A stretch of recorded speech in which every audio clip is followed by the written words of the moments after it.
مرحبا متابعيني، شلونكم؟ شو اخباركم؟ ان شاء الله تكونون بخير وصحة وسلامة. اليوم فيديو جديد صورت لكم اياه، ان شاء الله يعجبكم. ما تنسوا الاشتراك بالقناة وتفعيل الجرس. تعليق حلو منكم لان احب تعليقاتكم الحلوة، وشكرا على تفاعلكم على الفيديو السابق.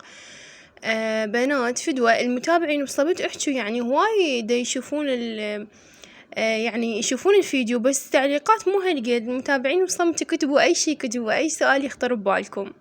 هنا أنا بنات كان عندي موعد يم الدكتورة، ادعولي بنات. كنت رايحة بالدكتورتي بالمنصور. برا ما كملت من يمها.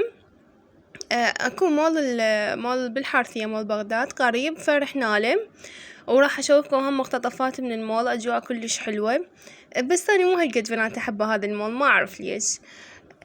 ما اعرف يعني، هو رغم كبير وحلو وبيه هواي طوابق، يعني كلش كبير تعرفونه، بس أنا مو هالقد احبه. بس يعني صورت لكم جولة من يمه، شغلات حلوة ان شاء الله تعجبكم، مقتطفات ان شاء الله تنال اعجابكم. وارجع اقول لكم المتابعين بصمت علقوا خلي اشوفكم، واي شي يخطر ببالكم علقوا، اي شي سؤال فد شغلة تحبون روتين، تحبون منوعات، فيديو منوع، اي شي يخطر ببالكم. هنا بنات كنا بالطابق الاول مثل ما تشوفون. شوفوا هذا الذهب بنات ايش قد حلو. وهنا ملابس، طبعا الملابس اللي بالمول كلها الوان، كانت الوان فاقعة. انا ما البس هيج بنات، هذا مو ذوقي.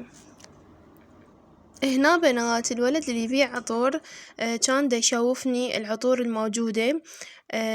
يعني صاحنا حتى يشوفنا العطور اللي موجودة عنده. الصراحة أنا عندي يعني هاي الأنواع مال العطور. وأني يعني استأذنت منه همينة قبل لا أنشر الفيديو. قلت له إنه أنا عندي قناة وراح أنشر الفيديو على القناة. قال عادي ماكو مشكلة. إذا حابين يجيبون من يمه. هو يمكن بالطابق الأول أو بالطابق الثاني ما أتذكر، بس عطورة كلش حلوة مميزة. وأكو هم بنية هم ما صورت لكم إياها، هم عندها منتجات أنا مشترية من يمها قبل، مال تقشير وواقي شمس ومرطبات وشغلات يعني كلش حلوة بنات، وأسعارها مناسبة. تقريبا 3 أو 4 رادت يعني ب15,000، بس أني كنت قلت لها ماخذة من يمش قبل. وعندي بنات هو عندي شغلات بالبيت، فما أريد أكثر حرامات وتبقى. قلت لها مرتي الثانية إن شاء الله اشتري منك، فشغلاتهم حلوة. إذا يعني أنصحكم تجيبون منهن.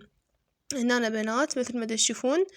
هنا كنا نفطر بالمول. أجواء كلش حلوة بنات مثل ما تشوفون، وراح أشوفكم باقي المقتطفات.